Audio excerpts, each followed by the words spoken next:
Next, we're going to make sure that everybody that's going to speak tonight is sworn in. And first of all, we need to make sure that everybody is signed in. Okay? Everybody signed in. Okay, and if you will, anybody that's going to speak tonight, raise your hand and repeat. I swear to tell the truth, the whole truth, and nothing but the truth. Okay, thank you. Okay, we have a little organizational item to go through this evening. I'll read a brief statement that's going to explain the overview of how our government Board of Zoning and Appeals functions here in Auburn Township. The Board of Zoning and Appeals is a quasi-judicial body, and as such, its role is similar to a judge in a court case. The board will hear evidence and testimony that is factual and will make decisions based on the facts that are presented. The rules set forth in the resolution and the principles of law. The Ohio Revised Code Section 519.13 requires that any township that has adopted a zoning resolution, which Auburn Township has, to adopt a 5-member Board of Zoning Appeals and 2 alternates. The board is empowered to hear and decide appeals and to authorize variances in the strict terms of the zoning resolution, where the variances will not be contrary to the public interest and where, due to special conditions, a literal enforcement of the resolution will result in an unnecessary hardship. The Board of Zoning Appeals is also permitted to to authorize variances where the spirit and intent of the zoning is upheld and substantial justice will be done. The Board of Zoning Appeals is empowered to grant a conditional use permit. With this being stated, the board proceedings are relatively informal, but in order to conduct an orderly meeting and allow all parties of interest, and the parties of interest are just the contiguous property owners associated next to this particular property, the opportunity to present their evidence and make necessary certain procedures need to be followed. All interested parties must be sworn in. The applicant will be asked to present his or her evidence to support the requested appeal. The board will ask questions, and then all interested parties, which again are the contiguous property owners, may present evidence concerning the appeal and ask questions regarding previously presented evidence. It is the applicant's burden to produce evidence and to support their application. The board will not make the application case for them. In order to prepare appropriate meeting minutes, each person that speaks will need to state for the record his or her full name and address. The meeting may be continued by either the applicant or the board. The board must base their decisions upon facts and not expressions of concerns or non-factual matters. The actions of the Board of Zoning Appeal does not become final until 30 days after the date of the meeting that the minutes are approved. We have to approve our meeting minutes within 30 days of today. Any appeal from the final decision of the Board of Zoning Appeal will be made to the Geauga County Common Pleas Court by any party of interest, and then again that would be the homeowner or the contiguous property owners, but they must be present at this meeting.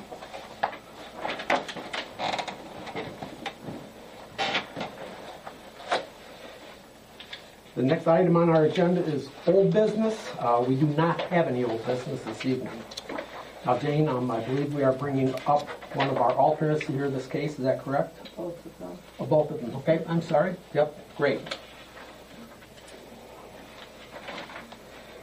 Our first order of new business is BZA 1620B. This is a request for a variance submitted by Rosa Guerrero from the Auburn Township Zoning Resolution, Article 4A.04, Use Regulations. Item D, Prohibited Uses.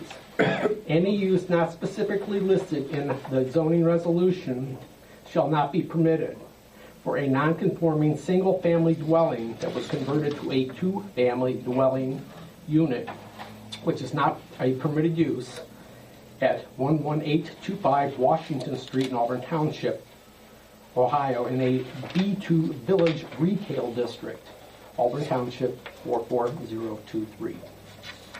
With that said, I'm going to ask the person making the application if they will come forward and state your case and explain it to the Board of Zoning Appeals.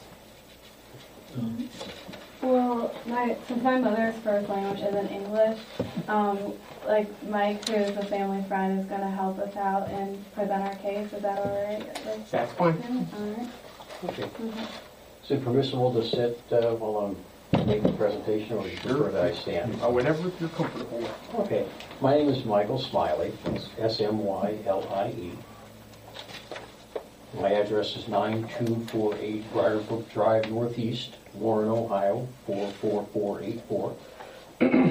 And I'm here tonight in support of the application of Rosa Guerrero and her daughter Diana to see if we could have some opportunity, either for a variance or conditional use, whatever, for them to be able to continue to utilize the property that they have as a two-family structure. For those, I'm sure that you've seen the property and you know there's over a period of time what's been happening there. There's been a tremendous amount of improvement. There's a lead hazard abatement. There was a lot of landscaping work done, waterproofing, weatherization, major repairs, siding, roofing. So they'd like to continue improvements to the property. They didn't realize at the time that they started using it as a two-unit structure that was in prohibition of the zoning regulations here. So what they hope to do is appeal to the board to the board to see about allowing the current conditions to continue for as long as they own the property. They're currently purchasing the property on a land contract, and they've got a significant investment in time and sweat equity in the premises, and we're willing to answer any questions that you might have in that regard. So, who was the contractor that did all the building? There have been a number of contractors. Who was the lead? His name was Melvin Crook, who did the lead abatement. And our air and electric was Apple Heating and Cooling. What was it? Like Apple Heating and Cooling. Are they licensed in Geauga County? Apple is licensed. I'm not sure about Geauga. Dile que para el waterproofing tuvimos a la compañía, ¿cómo se llamaba? De la reserva. We had a waterproofing company, but and she can't think of the name at the moment. But yeah, we've been trying to contact him because the work that he did, it was no good. So, and we paid him for the water. They just need to know about the work that was done. Yeah, the main concern is the work that's done inside. I mean, no permits were pulled and no inspections were taken, so we have no idea if it was done correctly or not. A lot of the work was done by family on the premises there. So. Well, that makes it even more suspect, because if they don't know code, they could be creating a hazard. We do have some photos, but it would be, they're willing to do whatever is necessary in order to make sure that we're in compliance with codes, including allowing the inspector to take a look. Can we kind of go through a timeline of how this whole thing transpired? The time you acquired the property to where you are today? Okay. How many years ago? How long has this been transpired going? Well, the improvements haven't been made. It was more recently because due to the lead, we had to temporarily move out because, in order to fix all the lead abatement, it was a lot of money that we didn't have at the moment, so we had to save up for it over the years. So after the lead happened, which was about 2 years ago, we had to move out, and then we've recently fixed it up about a year ago, and we've been doing improvements ever since then. When they started with the lead abatement, the health department contacted them as a result of a test that Dinah's little sister was lead poisoning. She was hospitalized, and as a result, the property was uninhabitable. So And the lead came from?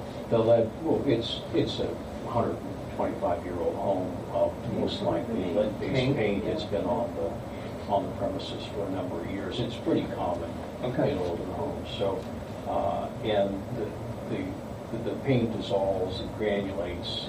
Children get it on their hands, they breathe it in, they ingest it in a number of ways. So, no one was allowed to live in the property, so they had to hire someone to make the repairs. That was quite an expensive proposition. I believe it was $28,000 for the entire bill just for the lead abatement, which required a lot of encapsulation of the surfaces, and we worked with the state health department staff as well, and there was a laboratory clearance done of the interior and exterior premises before they were allowed to move back into the property. So, and then subsequent to that, we did the siding work. Part of the process, there were new windows installed. Excuse me for interrupting, but when was the conversion done to when the apartment was installed? When was somewhere in that time frame? Yeah, it when was after the lead abatement was done. That's when we did the 2 units. So the timeline, 2014, 2015? ¿Cuándo qué? Cuando terminó la casa de lead abatement. En Yeah, el 2015. Yeah, 2015. 2015? Okay.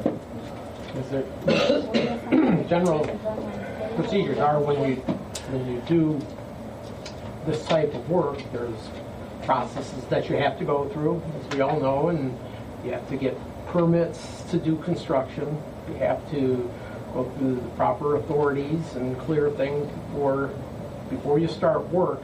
And it's our understanding that the homeowner, your contractor, they were made aware that this was not a permitted use in this zoning district before the work was performed. I don't know that. That's what we've been. Okay. I don't think they understood that there was a prohibition against the creation of 2 units. And a lot of this happens because there tends to be a breakdown in language, and sometimes we have to do things the hard way, and sometimes we end up doing things twice because there's a misunderstanding about what needs to be done. Well, let me interject again one more time. I think this is one of those cases where you did things the hard way. I've watched this process. I've seen the way the yard's been kept. And there hasn't been a lot of concern for the neighborhood through the process, but being ignorant of the fact that, or alleging that you're ignorant of the fact that this was a non-prohibited use, our information tells us otherwise. So going ahead with this type of a use when it's not permitted was a mistake, and there's probably going to be a learning curve on this one. But it's difficult for us to approve this type of a variance because it's precedent setting, whether or not every case supposedly is adjudicated on its merits. Well, there's no hardship that wasn't created by the owner in this case, and there's too much harm to the community for me to approve this. Excuse me 1 second. Frank, did you have any conversation with the builder or with the owners? Or anything? Our office spoke with someone and making them aware. Well, first of all, we checked into the lead abatement situation, and we were told that that was all being handled by the state. And I did, in fact, stop and talk to someone when they were doing it. Okay. Because they did, well, I'm sure Scott can attest to, at one point in time there was visqueen everywhere, and then subsequently after the visqueen was down, it was in the yard for several days, and then it moved forward, and then the siding, and the windows and the siding, I was led to believe was all part of the lead abatement situation, that this is the things they have to do to correct the lead abatement, you know. But we did, someone did talk with Jane about the fact that this was not permitted to make it a duplex or a multifamily situation. And I think the tough part is they are the owner, but they're not the owner. The owner is a lady named Irene Hardy, and she is very up in her years, and I think there could have been quite a bit of a lull between, because our office has to cite or send correspondence to the owner, and somewhere along the line they became the owner, but Irene is the owner, and you know she doesn't. It's very hard to communicate with her. Let's just put it that way. I think she's up in the years. Yeah, I think she has some memory situations, but she led us to believe that she was unaware that some of this was being done. So but and I will say they have. Originally at the beginning, like Scott said, I was concerned because they obviously moved everything out of the house, piled it in the front yard, and it was there for a considerable length of time. Big screen TVs, furniture, and I don't know whether there was a miscommunication with the garbage, but eventually that was all taken care of. And they have now, they are clearing a lot and doing some improvements and everything. But here again, somewhere along the line, somebody missed the boat that they needed some permits, and so that's where we are today. Chief, have you been over there for any reason, or? I've been by the property. I haven't been inside the house for years. I do have two questions for you. One is, who's residing at the house currently? Well, it's currently my family and I, and two other people who are living in the other dwelling that we need. Okay. Are there the two units separated? Yeah, there used to be a door connecting them, but we blocked that off. Okay. When you have multiple residents in a structure like that, there's normally a firewall between the two of them for safety reasons. Being a family, I can respect the fact that you're all pretty much grouped together and more or less cohabitating. But if something changes down the road, correct me if I'm wrong, Brian, but if something changes down the road and they decide to rent the apartment out next door, it could be different non-family members living in the structure. Now, I'm concerned about the safety of the occupants of the structure on both sides. Without that firewall and also a fire alarm system to let the other one know there's a fire next door to them. So those are my concerns. And the fact that it hasn't been inspected by the building department raises some concerns with us also. Okay. I don't wish to impose a hardship on you, but it's our job to look out for the safety of our residents. We have no argument with conforming to any safety standard. And once again, I would point out that a lot of the communications in this process have ended up in places other than in the hands of these two people who would most likely be responsible for following up on it. I'm here because I'm trying to help. And there's obviously a breakdown in communication. Who got the letters and who we talked to let somebody know that they weren't allowed to do that, I'm not sure. At this point, I don't know that that's even, I know it's an issue for you, but for these folks, it's not. What they would like to be able to do is to use this as a two-family dwelling. And I believe it's in that particular neighborhood. There's not much going on in the area over there. I understand that it's retail and it's at the corners. And I believe that the structure next door to the bar is mixed residential commercial.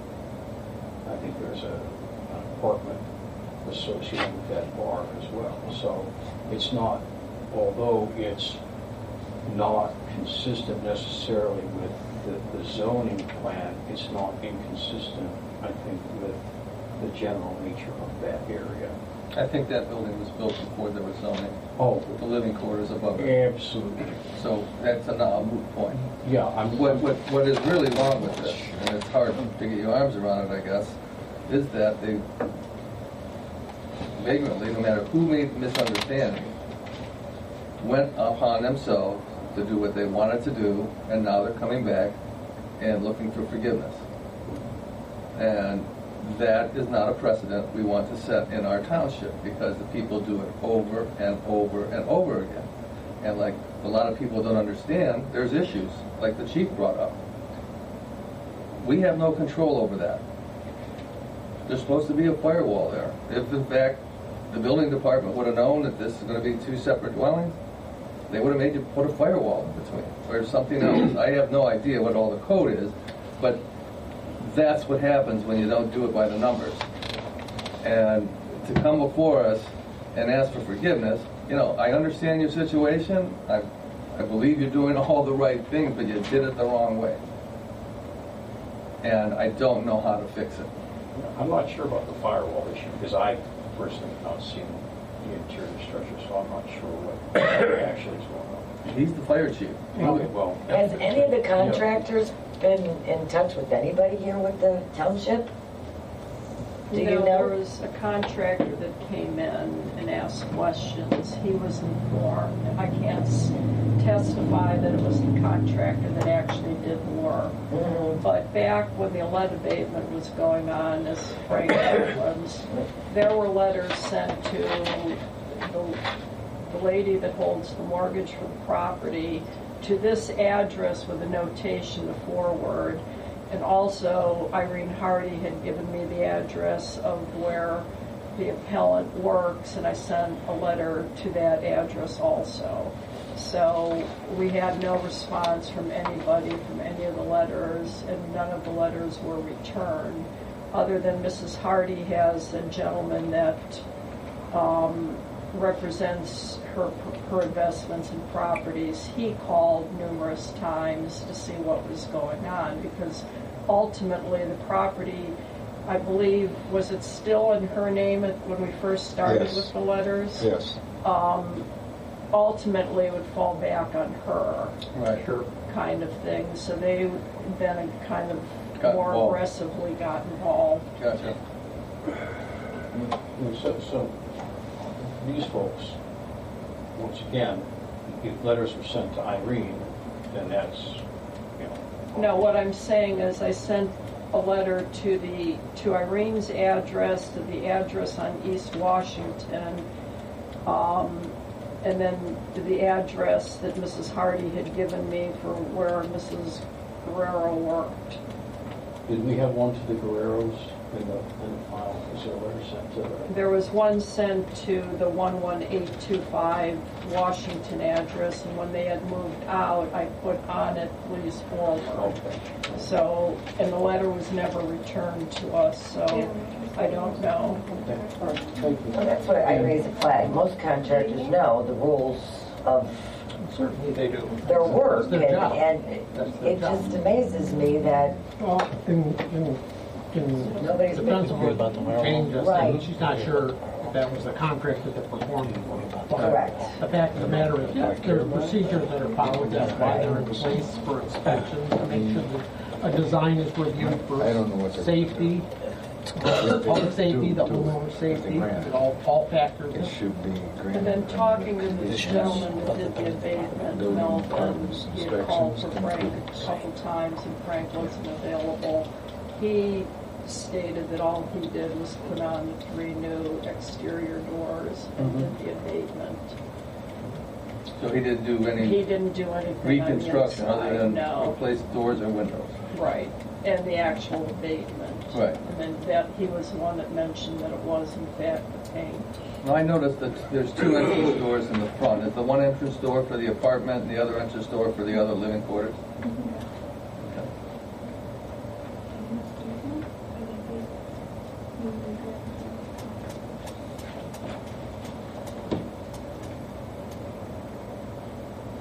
Questions, comments?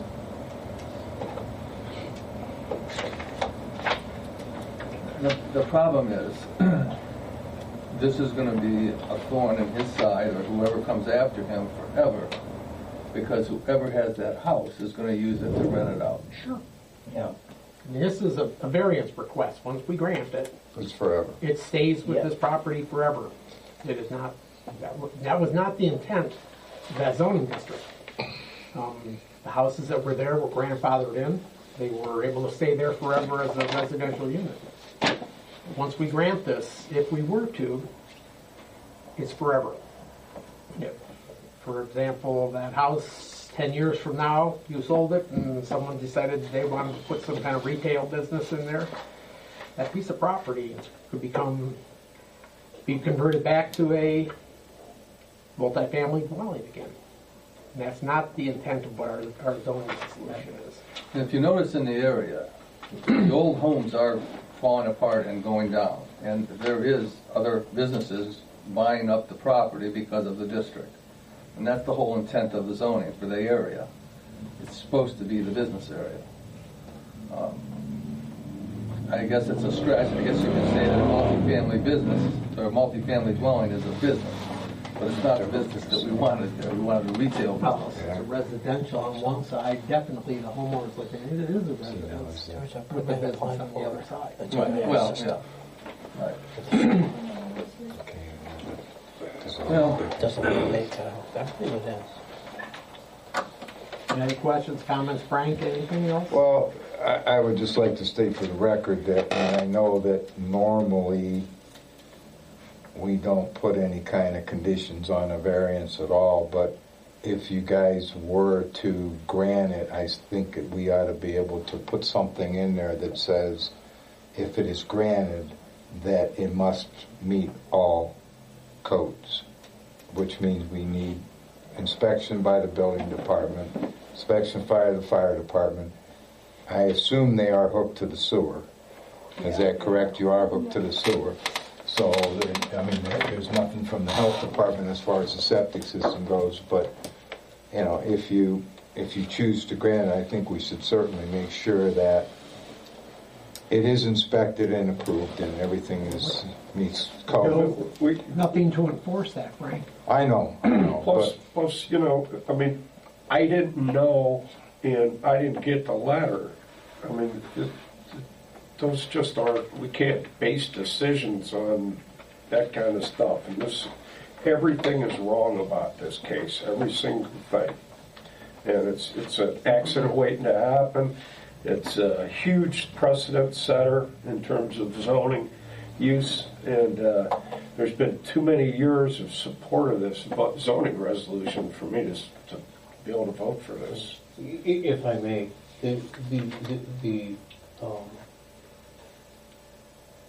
the fact that they didn't know, and the fact that there was a miscommunication, is not the basis means for the nothing. argument. Means nothing. Right, Ignorance. means absolutely nothing. Ignorance of the law is Right. not an excuse. We are completely aware of that.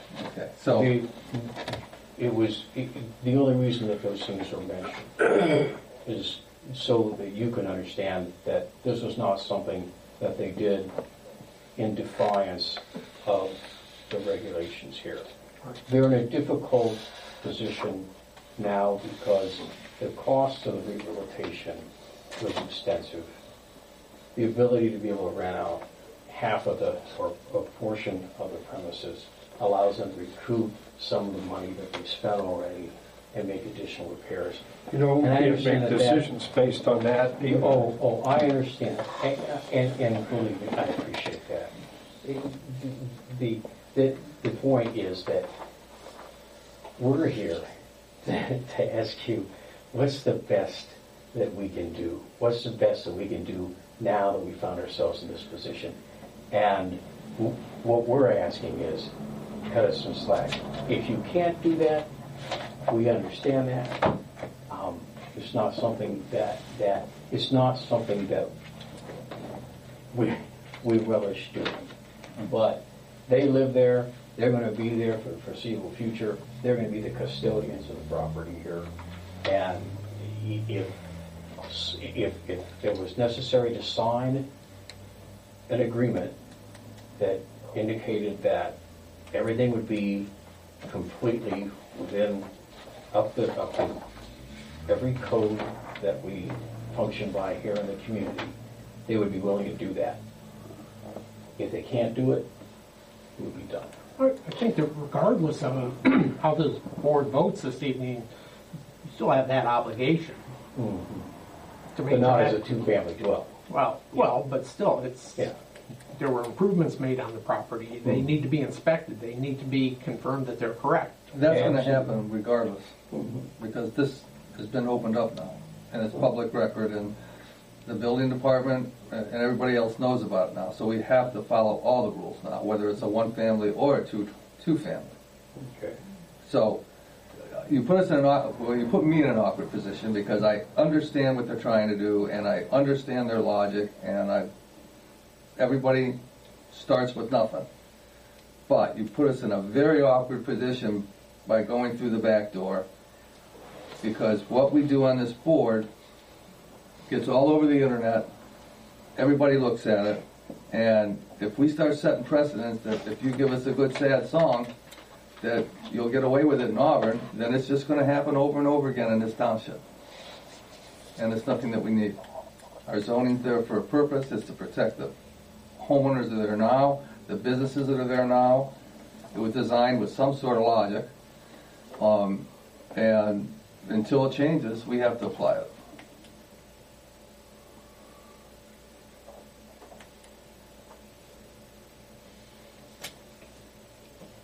Okay? Any other questions, comments? The only thing I thought was the provision for the garages that was noted in there. Is that any relevance? Is that just... Well, right now, if it remains a single-family dwelling, it's grandfathered in the way it is. But if you read our resolution, the way it's petitioned for, set up for, which would be the modifications that you've made, there quite possibly would require a garage that would house the number of cars that would fulfill the occupancy of that particular dwelling. So that is another factor that would, even if we were to grant it, that would probably be something that would have to be done to bring it into compliance with our resolution. That is not an unreasonable request either. But, Yep. There looks And- like and there's I- plenty of room to do it over there on the I east side of the road, east side of the house. It's just something else to bring up. Anything else? With that, I am going to make a motion to grant BZA 1620B. This is a request for variance submitted by Rosa Guerrero from the Auburn Township Zoning Resolution Article 4A-0.04, Use Regulation, Item D, Prohibited Uses. Any use not specifically listed in the resolution shall not be permitted for a non-conforming single-family dwelling that was converted to a two-family dwelling unit, which is not a permitted use, at 11825 Washington Street, Auburn Township, in the B2 Village Retail District, Auburn Township 44023. I'll second it.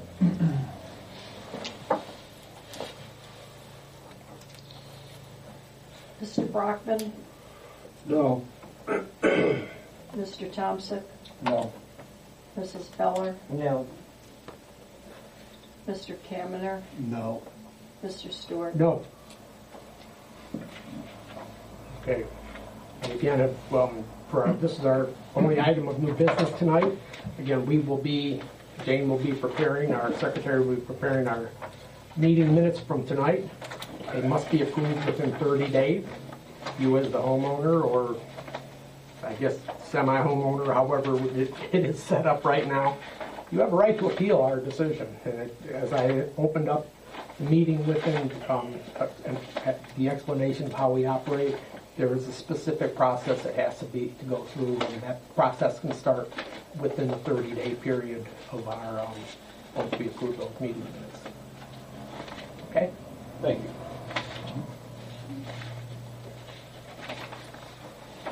Joe? Ma'am? Thank you.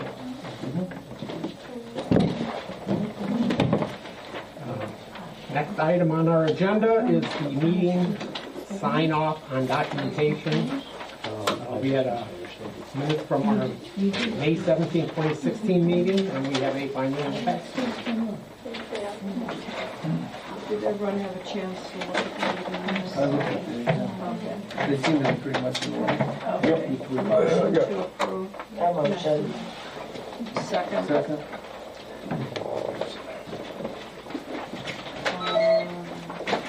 Mrs. Beller? Yes. Mr. Stewart? Yes. Mr. Thompson? Yes. Mr. Brockman? Yes. Mr. Kamener? Yes. Okay, I'm going to pass the findings of facts around, if you could just sign them and double facts on the next page. And then a motion to approve the findings of facts. Make a motion? Second. Mrs. Beller? Yes. Mr. Stewart? Yes. Mr. Thompson? Yes. Mr. Brockman? Yes. Mr. Kamener? Yes. Okay, while you're reading or signing, under miscellaneous, our next meeting is going to be June 28th. That's a change, and we will approve the minutes from tonight at that date. And we also have a case that we'll be hearing, and I'll get those packets out. That's 2 weeks from tonight. Yes. Okay. And then our July meeting is changed to July 19th from the 12th. If everyone can make a note of that. That to approve the It's meeting. to approve the meeting minutes, but we possibly could be hearing a case also. Okay. It's a new daycare that wants to come into the township. She just hasn't gotten the paperwork in yet. Okay. That's it. All right. That concludes our exciting meeting for this evening here. I motion to adjourn. Second, Aye. all in favor? Aye. We are adjourned. Anything on Formax out? No, we're supposed to go for sure, or shorts, one or the other. You guys call earlier, and I haven't.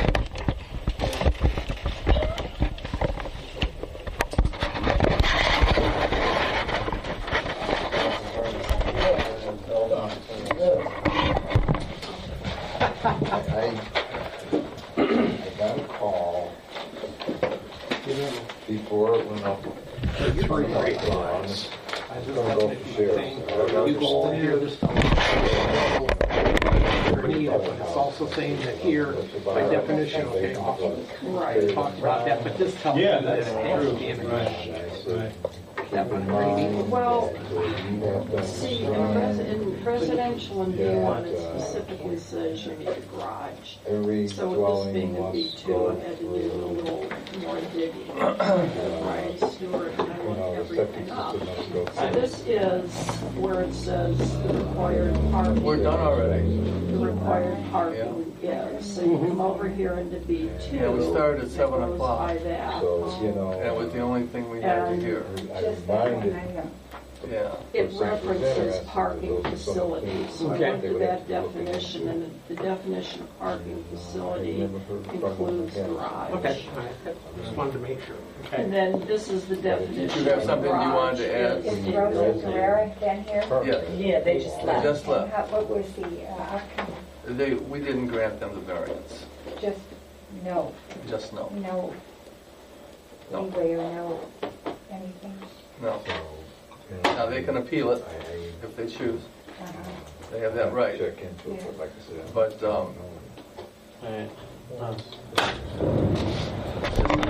Applications are going. Has anyone ever considered that? What do you see on it?